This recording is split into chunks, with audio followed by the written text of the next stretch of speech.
ಎಲ್ಲರಿಗೂ ಶರಣು. ಕರ್ನಾಟಕ ಸರ್ಕಾರ 9-10 ಯೂನಿವರ್ಸಿಟಿಗಳನ್ನ ಮುಚ್ಚುತ್ತೀವಿ, ಇಲ್ಲ ಅಂತಂದ್ರೆ ಹತ್ರದಲ್ಲಿರುವ ಯೂನಿವರ್ಸಿಟಿ ಜೊತೆ ಮರ್ಜ್ ಮಾಡ್ತೀವಿ ಅಂತ ಆದೇಶ ಹೊರಡಿಸಿದ್ದಾರೆ. ಇದು ಸರಿನಾ ತಪ್ಪಾ ಅನ್ನುವಂಥ ಚರ್ಚೆ ಕೂಡ ಶುರುವಾಗಿದೆ. ಸುಮಾರು ಲೆಕ್ಚರರ್ಗಳು, ಪ್ರೊಫೆಸರ್ಸು ಅವರವರಿಗೆ ತಿಳಿದಂಥ ವಾದಗಳನ್ನ ಮಂಡಿಸ್ತಾ ಇದ್ದಾರೆ ಪತ್ರಿಕೆಗಳ ಮೂಲಕ. ಅಲ್ಲಲ್ಲಿ ಇದು ಚರ್ಚೆ ಆಗ್ತಾ ಇದೆ. ಕೆಲವು ಜಿಲ್ಲೆಗಳಲ್ಲಿ ಮಾತ್ರ ಇದು ಪರ ವಿರೋಧ ಚರ್ಚೆ ಜೊತೆಗೆ ವಿರೋಧ ಪಕ್ಷಗಳು ಇದು ತಪ್ಪು, ನೀವು ವಿಶ್ವವಿದ್ಯಾಲಯಗಳನ್ನ ಹೆಂಗೆ ರದ್ದು ಮಾಡ್ತಾ ಇದ್ದೀರಿ, ಮರ್ಜ್ ಮಾಡ್ತಾ ಇದ್ದೀರಿ, ಅದು ಇರಬೇಕು ಅಂತ ಹೇಳ್ತಾ ಇದ್ದಾರೆ.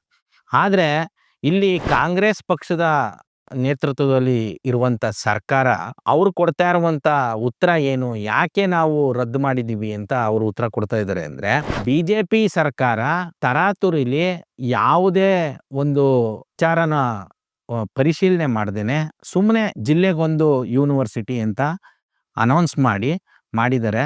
ಅಲ್ಲಿ ಒಬ್ಬೊಬ್ಬರು VCನ ನೇಮಿಸಿದ್ದಾರೆ ಹೊರತಾಗಿ ಪರ್ಮನೆಂಟ್ ಸ್ಟಾಫ್ ಇಲ್ಲ, ಅದಕ್ಕೆ ಬೇಕಾದ ಫಂಡ್ ಇಲ್ಲ.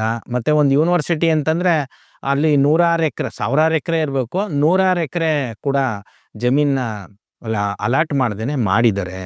ಅದಕ್ಕೋಸ್ಕರ ಇದೊಂದು ಅವೈಜ್ಞಾನಿಕ ಕ್ರಮ, ಅದಕ್ಕೋಸ್ಕರ ನಾವು ರದ್ದು ಮಾಡ್ತಾ ಇದ್ದೀವಿ ಅಂತ ಹೇಳಿದ್ದಾರೆ. ಇದೇ ಕಾಂಗ್ರೆಸ್ ನೇತೃತ್ವದ ಸರ್ಕಾರ ಇದ್ದಾಗ ಬೇರೆ ಬೇರೆ ಯೂನಿವರ್ಸಿಟಿನ ಬೈಫರ್ಗೇಟ್ ಮಾಡಿದ್ದಾರೆ, ಹೊಸ ಯೂನಿವರ್ಸಿಟಿಗೂ ಕೂಡ ಅವಕಾಶ ಕೊಟ್ಟಿದ್ದಾರೆ. ಅದರಲ್ಲೂ ಕೆಲವು ನ್ಯೂನ್ಯತೆಗಳಿದೆ. ಈಗ ಈ ಕಡೆ ಕಾಂಗ್ರೆಸ್ಸು, JDS, BJP ಇವನ್ನ ಹೊರತುಪಡಿಸಿ ನಾವು ವಿಶ್ವವಿದ್ಯಾಲಯ, ಅದು ಕನ್ನಡದಲ್ಲಿ ಹೇಳ್ಬೇಕು ಅಂತಂದ್ರೆ ಕಲಿವೀಡು ಅಂತ ಕರೀತಾರೆ. ಯೂನಿವರ್ಸಿಟಿ ಯಾವ ಥರ ಇರಬೇಕು, ಜಿಲ್ಲೆಗೊಂದು ಯೂನಿವರ್ಸಿಟಿ ಇರಬೇಕಾ? ಈಗೇನು ಕಾಂಗ್ರೆಸ್ ಸರ್ಕಾರ ಹೇಳ್ತಾ ಇದೆ ಜಿಲ್ಲೆಗೊಂದು ಅಗತ್ಯ ಇಲ್ಲ ಅಂತ, ಅದು ಕೂಡ ತಪ್ಪೆ. ಹಂಗಂತ ಇವರು ಜಿಲ್ಲೆಗೊಂದು ಯೂನಿವರ್ಸಿಟಿ ಇರಬೇಕು ಅಂತ BJP ಅವರು, JDS ಅವರು ಇವತ್ತು ಮರ್ಜಾಗಿ ಇರುವಂಥವ್ರು ಸ್ಟ್ರೈಕ್ ಮಾಡ್ತಾ ಇದ್ದಾರಲ್ಲ, ಅವ್ರು ಹೇಳ್ತಾ ಇರೋದ್ರಲ್ಲಿ ಸತ್ಯಾಂಶ ಇದೆಯಾ ಅಂತಂದರೆ ಜಿಲ್ಲೆಗೊಂದು ಯೂನಿವರ್ಸಿಟಿ ಇರಬೇಕು. ಆದರೆ ಇವ್ರು ಹೇಳ್ತಾ ಇರೋ ಥರ ಯೂನಿವರ್ಸಿಟಿ ಅಲ್ಲ. ಇವರು ಮಾಡಕೊಟ್ಟಿರೋ ಯೂನಿವರ್ಸಿಟಿ ಏನಂತಂದರೆ ಬರೀ ಒಬ್ಬ VCನ ಅಪಾಯಿಂಟ್ ಮಾಡೋದು, ಅದಕ್ಕೆ ಇವರು ನಾಗ್ಪುರದ ಮೂಲಕ ಕೋಟಿ ದುಡ್ಡನ್ನು ಕಬಳಿಸೋದಕ್ಕೋಸ್ಕರ, ಜೊತೆಗೆ ಈಗಾಗಲೇ UGC ಮೂಲಕ ಯೂನಿವರ್ಸಿಟಿ VCಗಳನ್ನ ಅಪಾಯಿಂಟ್ ಮಾಡೋದಕ್ಕೆ ಇನ್ಮೇಲೆ ರಾಜ್ಯ ಸರ್ಕಾರಕ್ಕೆ ಪವರ್ ಇರಬಾರ್ದು, ಅದೇನಿದ್ರೂ ಡೈರೆಕ್ಟಾಗಿ ಯೂನಿಯನ್ ಗೌರ್ಮೆಂಟೇ ಮಾಡಬೇಕು, ಅಂದರೆ ಒಕ್ಕೂಟ ಸರ್ಕಾರ, ಕೇಂದ್ರ ಸರ್ಕಾರನೇ ಮಾಡಬೇಕು ಅಂತ ಅದು ತಿದ್ದುಪಡಿ ತರೋದಕ್ಕೆ ಈಗಾಗಲೇ 1-2 ತಿಂಗಳಿಂದ ಅದು ಚರ್ಚೆ ನಡೀತಾ ಇದೆ. ಇಲ್ಲಿ ನೋಡಿ, ಕನೆಕ್ಷನ್ ನೋಡಿ. ಇಲ್ಲಿ BJP ನೇತೃತ್ವದ ಸರ್ಕಾರ ಇದ್ದಾಗ ಜನರಿಗೆ ಖುಷಿನೂ ಆಯಿತು, ಏನು ಒಂದು 10 ಯೂನಿವರ್ಸಿಟಿನ ಅನೌನ್ಸ್ ಮಾಡಿಬಿಟ್ರಲ್ಲಪ್ಪ, ಜಿಲ್ಲೆಗೊಂದು ಯೂನಿವರ್ಸಿಟಿ ಮಾಡಿಬಿಟ್ರಲ್ಲ. ಅವ್ರು ಅವಾಗ ಏನು ಹೇಳಿದ್ರು ಅಂತಂದರೆ, ಹೌದು ಇವಾಗ ಬರೀ VCನ ಅಪಾಯಿಂಟ್ ಮಾಡ್ತೀವಿ, ಗೆಸ್ಟ್ ಫ್ಯಾಕಲ್ಟಿ ಇರ್ತಾರೆ, ಹೋಗ್ತಾ ನಾವು ಅದಕ್ಕೆ ಬೇಕಾದಂಥ ಫಂಡನ್ನು ಕೊಡ್ತಾ ಹೋಗ್ತೀವಿ ಅಂತ. ಇಲ್ಲ, ಇವರ ಹುನ್ನಾರ ಏನು, ನಿಜವಾಗ್ಲೂ ಇವರು ಜನಸಾಮಾನ್ಯರಿಗೆ ಉನ್ನತ ಶಿಕ್ಷಣನ ಕೊಡಬೇಕು ಅನ್ನಂಗಿದ್ದಿದ್ರೆ ಪ್ರೈವೇಟ್ ಯೂನಿವರ್ಸಿಟಿಗಳಿಗೆ ಮಣೆ ಆಗ್ತಿರಲಿಲ್ಲ, ಪ್ರೈವೇಟ್ ಎಜುಕೇಷನ್ ಸಿಸ್ಟಮ್ಗೆ ಮಣೆ ಆಗ್ತಿರಲಿಲ್ಲ. ಪ್ರೈವೇಟ್ ಎಜುಕೇಷನ್ ಸಿಸ್ಟಮ್ನ ಒಂದು ಕಡೆ ಬೆಳೆಸ್ತಾ ಹೋಗೋದು, ಮತ್ತೆ ಇಲ್ಲಿ ಜಿಲ್ಲೆಗೊಂದು ಯೂನಿವರ್ಸಿಟಿ ಅಂತ ಅನೌನ್ಸ್ ಮಾಡೋದು, ಇದು ಏನನ್ನ ತೋರಿಸ್ತಾ ಇದೆ ಅಂತಂದರೆ, ಯಾರು ಈ ಪ್ರೊಫೆಸರ್ಗಳು, ಈ ಯಾರೆಲ್ಲ ಇದ್ದಾರೆ, ಇವ್ರಿಗೆ VC ಆಗಬೇಕು ಅನ್ನುವಂಥ ಕೆಲವ್ರಿಗೆ ಹುಚ್ಚಿರುತ್ತಲ್ಲ, ಅವ್ರಗಳ ಹತ್ರ ಇವರು 3 ಕೋಟಿ 5 ಕೋಟಿ ಡೀಲ್ ಮಾಡ್ಕೊಂಡು, ಅದು ಪವರ್ ಬೇರೆ, ಪೊಸಿಷನ್ ಬೇರೆ, ಬರೀ ಒಂದು ಪೊಸಿಷನ್ನ ಕೊಡೋದಕ್ಕೆ VCಯನ್ನು ಪೊಸಿಷನ್ನ ಕೊಟ್ಟು ಆ ಜಿಲ್ಲೆಯಲ್ಲಿರುವಂಥ ಎಲ್ಲ ಕಾಲೇಜ್ನು ಅವರ ತೆಕ್ಕೆಗೆ ತಕ್ಕೊಂಡು, ಇವರ ಅಜೆಂಡಾ ಏನಿದೆ, RSSನ ಅಜೆಂಡಾ, BJP ಬಿಡಿ ಅದೊಂದು ಪಕ್ಷ, ಈ RSS ಅನ್ನುವಂಥ ನಾಡದ್ರೋಹಿಯ ಗುಂಪು ಏನಿದೆ, ಇದರ ಅಜೆಂಡಾನ ಇಲ್ಲಿ ಎಲ್ಲ ಕಾಲೇಜ್ಗೂ ಇಂಪ್ಲಿಮೆಂಟ್ ಮಾಡಿಸೋದಕ್ಕೋಸ್ಕರ ಅಲ್ಲಿ ಮತ್ತೆ ಅವ್ರಿಗೆ ಕೆಲಸ ಮಾಡ್ತಾ ಇರೋನ ಹತ್ರನೂ ಕೂಡ ಅವರು 3 ಕೋಟಿ 5 ಕೋಟಿ ದುಡ್ಡನ್ನು ವಸೂಲಿ ಮಾಡಿ VC ಮಾಡೋದಕ್ಕಷ್ಟೇ ಈ ರೀತಿಯ ಯೂನಿವರ್ಸಿಟಿಗಳನ್ನ ಅನೌನ್ಸ್ ಮಾಡಿದ್ದು.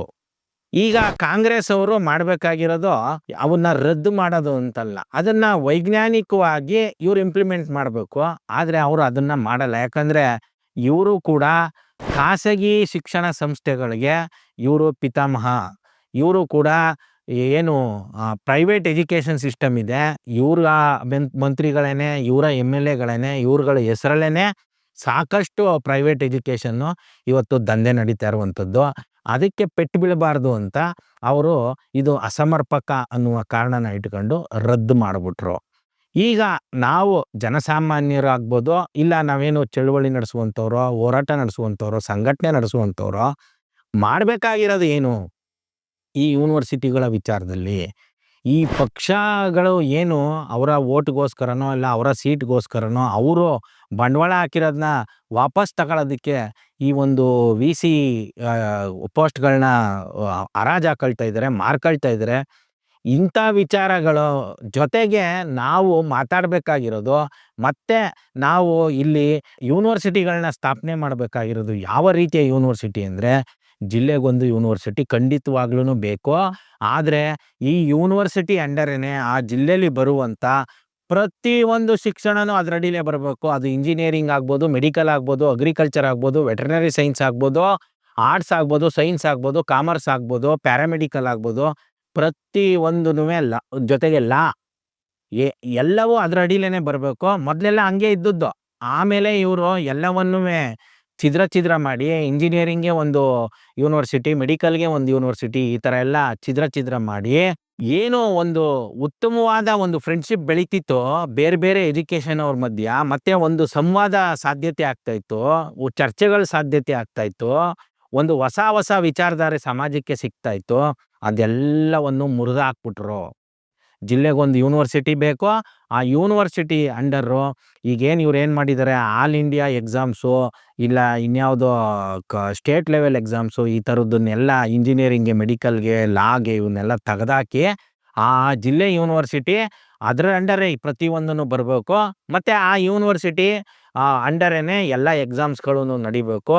ಆವಾಗ ಮಾತ್ರನೇ ಈ ಸಮಾಜದಲ್ಲಿ ಒಬ್ಬ ಇಂಜಿನಿಯರ್ಗೆ ಡಾಕ್ಟ್ರು ಫ್ರೆಂಡ್ ಆಗೋಕ್ಕೆ ಸಾಧ್ಯ, ಡಾಕ್ಟ್ರಿಗೆ BA ಓದ್ತಾ ಇರೋನ್ ಫ್ರೆಂಡ್ ಆಗೋಕ್ಕೆ ಸಾಧ್ಯ, BA ಓದ್ತಾ ಇರೋನಿಗೆ ಲಾ ಓದ್ತಾ ಇರೋನ್ ಫ್ರೆಂಡ್ ಆಗೋಕ್ಕೆ ಸಾಧ್ಯ, ಲಾ ಓದ್ತಾ ಇರೋರಿಗೆ ಅವರು ಯಾವುದೋ ಒಂದು ಬಯೋಟೆಕ್ನಾಲಜಿನೋ ಇನ್ಯಾವುದೋ MBAನೋ ಓದ್ತಾ ಇರೋರು ಒಬ್ರಿಗೊಬ್ರು ಜೊತೆ ಆಗೋದಕ್ಕೆ ಸಾಧ್ಯ. ಇವರು ಎಲ್ಲರೂ ಒಂದು ರೂಫ್ ಕೆಳಗೆ ಬಂದರೆ, ಒಂದು ಯೂನಿವರ್ಸಿಟಿ ಕೆಳಗಡೆ ಬಂದರೆ ಬೇರೆ ಬೇರೆ ರೀತಿಯ ಕಲ್ಚರಲ್ ಪ್ರೋಗ್ರಾಮ್ಸ್ ಇರ್ಬೋದು, ಬೇರೆ ಬೇರೆ ರೀತಿಯ ಸ್ಪೋರ್ಟ್ಸ್ ಇರ್ಬೋದು, ಇದೆಲ್ಲದ್ರ ಮೂಲಕ ಫ್ರೆಂಡ್ಶಿಪ್ ಬೆಳೆಯುತ್ತೆ. ಬೇಕಾದರೆ ನೀವು ಗಮನಿಸಿ, ನಾನು ಓದಿರುವಂಥದ್ದು ಇಂಜಿನಿಯರಿಂಗು, ನನ್ನ ಹೆಚ್ಚು ಫ್ರೆಂಡ್ಸ್ ಇರೋದೇ ಇಂಜಿನಿಯರಿಂಗವರು, ಇಂಜಿನಿಯರ್ಗಳೇ ಫ್ರೆಂಡ್ಸು. ಕಾರಣ ಏನು? ನಮ್ಮದು ಒಂದು ಸಪ್ರೇಟ್ ಯೂನಿವರ್ಸಿಟಿ, ನಮ್ಮದು VTU ಅಂತ ವಿಶ್ವೇಶ್ವರಯ್ಯ ಟೆಕ್ನಾಲಜಿಕಲ್ ಯೂನಿವರ್ಸಿಟಿ ಅಂತ ನಮ್ಮದೇ ಒಂದು ಸಪ್ರೇಟ್ ಯೂನಿವರ್ಸಿಟಿ. ನಾವು ಓದುವಾಗ ಮೆಡಿಕಲ್ ಸ್ಟೂಡೆಂಟ್ಸ್ಗೆ ಅವ್ರಿಗೆ ಯಾವುದೋ ರಾಜೀವ್ ಗಾಂಧಿ ಯೂನಿವರ್ಸಿಟಿ ಅಂತ, ಇನ್ನು ಪಾಪ BA BSc BCom ಮಾಡುವಂಥವ್ರಿಗೆ ಅವ್ರಿಗೆ ಮೈಸೂರು ಯೂನಿವರ್ಸಿಟಿ ಅಂತ, ಅವ್ರಿಗೂ ನಮಗೂ ಒಂದಕ್ಕೊಂದು ಕನೆಕ್ಷನೇ ಇರ್ತಿರ್ಲಿಲ್ಲ. ಇದೇ ನಮಗಿಂತ ಒಂದು 5 ವರ್ಷ 6 ವರ್ಷದ ಹಿಂದೆ ಇಂಜಿನಿಯರಿಂಗ್ ಮಾಡಿದ್ರಲ್ಲ ಅವರೆಲ್ಲ ಮೈಸೂರು ಯೂನಿವರ್ಸಿಟಿ ಸ್ಟೂಡೆಂಟ್ಸ್ ಆಗಿದ್ರು, ಮೆಡಿಕಲ್ ಮಾಡಿದ್ರಲ್ಲ ಅವರು ಮೈಸೂರು ಯೂನಿವರ್ಸಿಟಿ ಸ್ಟೂಡೆಂಟ್ಸ್ ಇದ್ದರು. ಇವರ ಫ್ರೆಂಡ್ ಸರ್ಕಲನ್ನು ನಾನು ಗಮನಿಸಿದ್ದೀನಿ. ಅವರ ಫ್ರೆಂಡ್ ಸರ್ಕಲಲ್ಲಿ ಎಲ್ಲ ರೀತಿಯ ಎಜುಕೇಷನ್ ಪಡೆದವರು ಇದ್ದಾರೆ. ಇದು ಭಾಳ ವ್ಯವಸ್ಥಿತವಾಗಿ ಏನು ನಾಡದ್ರೋಹಿ RSS ಇದೆ, ಅವರು ಈ ವರ್ಷ 100 ವರ್ಷ ಪೂರೈಸ್ತಾ ಇದ್ದಾರೆ. ಇವ್ರುಗಳು ಈ 100 ವರ್ಷದಲ್ಲಿ ಸಾಕಷ್ಟು ಜನನ ಕೊಂದಿದ್ದಾರೆ. ಸಾಕಷ್ಟು ಜನನ್ನ ಇವರು ನಾವು ದೇಶ ಕಟ್ತೀವಿ. ಯಾವ ದೇಶನ ಕಟ್ಟೋದು? ಇದು ಇಂಡಿಯನ್ ಯೂನಿಯನ್ ಆಗೇ ಇರಬೇಕು. ನಾವೆಲ್ಲ ದೇಶಗಳು ಕನ್ನಡ ದೇಶ, ತಮಿಳ್ ದೇಶ, ಪಂಜಾಬಿ ದೇಶ, ಮರಾಠಿ ದೇಶ, ಇವರು ಈ ದೇಶಗಳನ್ನ ಕಟ್ತಾ ಇಲ್ಲ. ಇವರು ಇದನ್ನೆಲ್ಲವನ್ನು ಒಡೆದಾಕಿ ಹಿಂದಿ ದೇಶ ಕಟ್ಟಕ್ಕೆ ಹೊರಟಿದ್ದಾರೆ. ಇದು ಯಾವುದೇ ಕಾರಣಕ್ಕೂ ಸಾಧ್ಯ ಇಲ್ಲ. ಆದರೆ ಅವ್ರಿಗೆ ಈ ವರ್ಷ 100 ವರ್ಷ ಆಗಿರೋದ್ರಿಂದ ಅವ್ರ ಸಂಘಟನೆ ಶುರುವಾಗಿ ಒಂದಷ್ಟು ಕಿರ್ಚಾಟ ಮಾಡ್ತಾರೆ, ನಾವು ಹಂಗೆ ಹಿಂಗೆ ಅಂತ. ನಾವೆಲ್ಲರೂ ಗಟ್ಟಿ ದನಿಯಿಂದ ಹೇಳಬೇಕು, ಇವ್ರುಗಳು ಎಷ್ಟು ಜನನ ಕೊಂದಿದ್ದಾರೆ ಅದರದ್ದು ಪಟ್ಟಿಗಳನ್ನ ಬಿಡುಗಡೆ ಮಾಡಬೇಕು. ಇವರು ಎಷ್ಟು ದೊಡ್ಡ ನಷ್ಟನ ಮಾಡಿದ್ದಾರೆ ನಮಗೆಲ್ಲ ಅದ್ರ ಪಟ್ಟಿನ ನಾವೆಲ್ಲ ಬಿಡುಗಡೆ ಮಾಡಬೇಕು. ಈಗ ಈ ಯೂನಿವರ್ಸಿಟಿ ವಿಚಾರದಲ್ಲೂ ಕೂಡ ಏನು ಈ ನಾಡದ್ರೋಹಿ ಜನದ್ರೋಹಿ RSS ಮಾಡಕ್ಕೆ ಹೊರಟಿರೋದು ಇದೇನೆ. ಈ ಕಾಂಗ್ರೆಸ್ಸು ಮುಖಾಂತರ ಅದನ್ನು ರದ್ದು ಮಾಡ್ತೀವಿ ಎನ್ನುವಂಥದ್ದು, ಈ BJP ಮುಖಾಂತರ ನಾವು ಹೊಸ ಯೂನಿವರ್ಸಿಟಿನ ಓಪನ್ ಮಾಡಿಸ್ತೀವಿ ಎನ್ನುವಂಥದ್ದು. ಆದರೆ RSSನ ಮೂಲ ಉದ್ದೇಶ ಏನು ಅಂತಂದರೆ, ಶಿಕ್ಷಣ ಅನ್ನುವುದನ್ನು ವ್ಯಾಪಾರೀಕರಣ ಮಾಡೋದು, ಖಾಸಗೀಕರಣ ಮಾಡೋದು, ಅದು ಕೇವಲ ಉಳ್ಳವರ ಸ್ವತ್ತಾಗಬೇಕು. ಇನ್ನು ಏನು ಮಿಕ್ಕದವ್ರು ಏನಿದ್ದಾರೆ ಅವರೆಲ್ಲರನ್ನು ಕೂಡ ಈ ಫೀಸ್‌ಗಳನ್ನ ಕಟ್ಟಕ್ಕಾಗ್ದೇನೆ, ಮತ್ತೊಮ್ಮೆ ವಿದ್ಯಾಭ್ಯಾಸನ ಪಡೆಯಕ್ಕಾಗ್ದೇನೆ, ಉನ್ನತ ಶಿಕ್ಷಣನ ಪಡೆಯಕ್ಕಾಗದೆ ಅವರು ಮತ್ತೆ ಇವರ ಗುಲಾಮಗಿರಿಲಿ ಬದುಕಬೇಕು ಅನ್ನುವಂಥದ್ದು RSSನ ಒಂದು ದೃಷ್ಟಿಕೋನ ಆಗಿದೆ, ಅವರ ಉದ್ದೇಶ ಆಗಿದೆ. ಹಾಗಾಗಿ ಅವರು ಕಾಂಗ್ರೆಸ್ ಗೌರ್ಮೆಂಟ್ ಇದ್ದಾಗ ಯಾವ ರೀತಿ ಕೆಲಸ ಮಾಡಿಸ್ಬೇಕೋ, BJP ಗೌರ್ಮೆಂಟ್ ಇದ್ದಾಗ ಯಾವ ರೀತಿ ಕೆಲಸ ಮಾಡಿಸ್ಬೇಕೋ ಅವರು ಆ ರೀತಿ ಮಾಡಿಸ್ತಾ ಹೋಗ್ತಾರೆ.